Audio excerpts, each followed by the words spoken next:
Now, I'm not the type to fall for the next round of hype that the world tosses my way, but last year, I watched a Dutch girl make a solo motorcycle run around the world, and I jumped at the chance to join my bestest motorcycle buddy on a cross country trip to the western United States.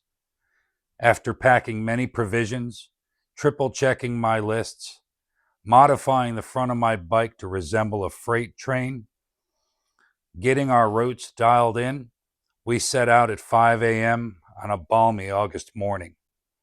And although I ran out of gas before hitting the Florida Georgia line, I was glad to discover the absolute limit of my fuel tank while still on home soil.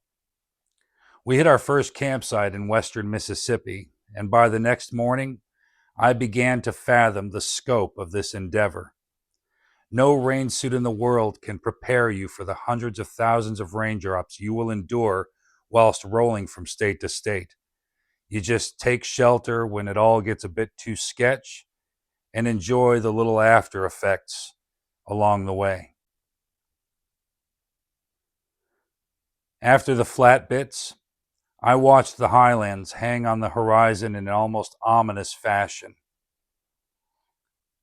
Seeing our planet breathing like a living being felt so much more personal than watching it on a screen at home. Diving deeper into the mountains literally felt like taking a plunge, despite the fact that I was gaining altitude, an effect one only experiences on a motorcycle. Nestled within these formations were some of the most beautiful nooks and crannies I've ever seen.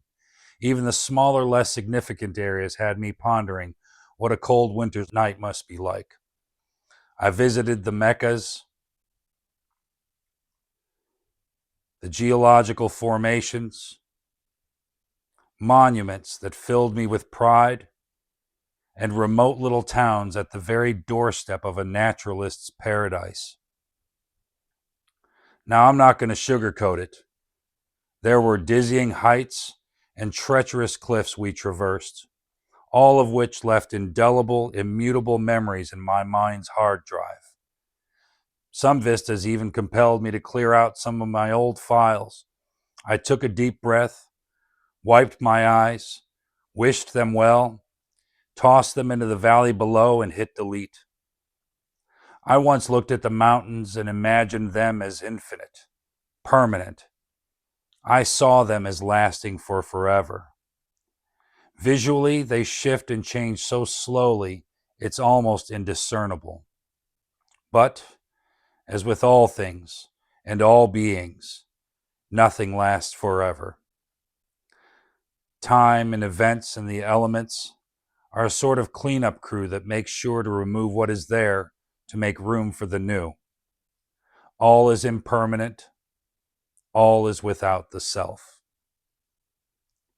Descending and heading south of the Continental Divide put me in the high desert, where a cruel, desperate heat keeps everything just below boiling temperatures. It introduced me to other types of geological features, some enigmatic, some bordering on the bizarre, but all of them remote, desolate. Heading back toward the east, the highlands disappeared and morphed back into the plains. I was reintroduced to the rivers and bayous and the unmistakable presence of Gulf saltwater, until finally I started seeing familiar signs, familiar landscapes. I proudly washed the road off of my bike and immediately began attaching the mementos and souvenirs I'd picked up along the way. I now know what the other guys were on about all these years. As I said in the beginning of this video, I'll never be the type to fall for hype and trading existing rules for a whole new set of rules in their place. So I'm documenting what riding means to me, and I want to share it with all of you. I got home and started doing all the things I'd promised myself I would do while out on the road. And I tell you, 10 hours alone in a helmet really helps you sort your stuff out, man. And I may even start dating again, But I don't know. Nothing out there seems to impress me all that much. And to be totally frank with all of you, I'm no fan of double standards, toxic behaviors, and a lack of accountability or empathy for that matter. But overall, I'm glad to join the elites, the risk takers, the daredevils, the people with enough loose screws to try something new. People who realized that the real boogeyman resides in your head and it's time to scare him off once and for all. I'm now on to the next phase, the next adventure, the next challenge.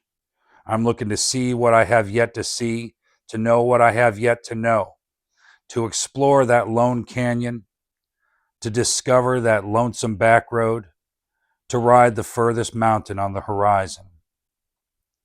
Because when the sun finally sets on my life, when all is said and done, my memories are all I take with me. The people who love and care for me will carry off trinkets, sums of money, and whatever else that reminds them of me.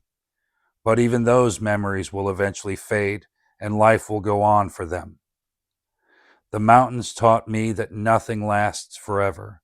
No one gets out alive, and cemeteries don't provide U-Haul parking for a reason. My journey taught me that I have but one life to live, that I have but one shot to make it everything I could ever want it to be, and reminds me of what Socrates once said: the unexamined life is not worth living. I choose to live this life. Thanks for watching.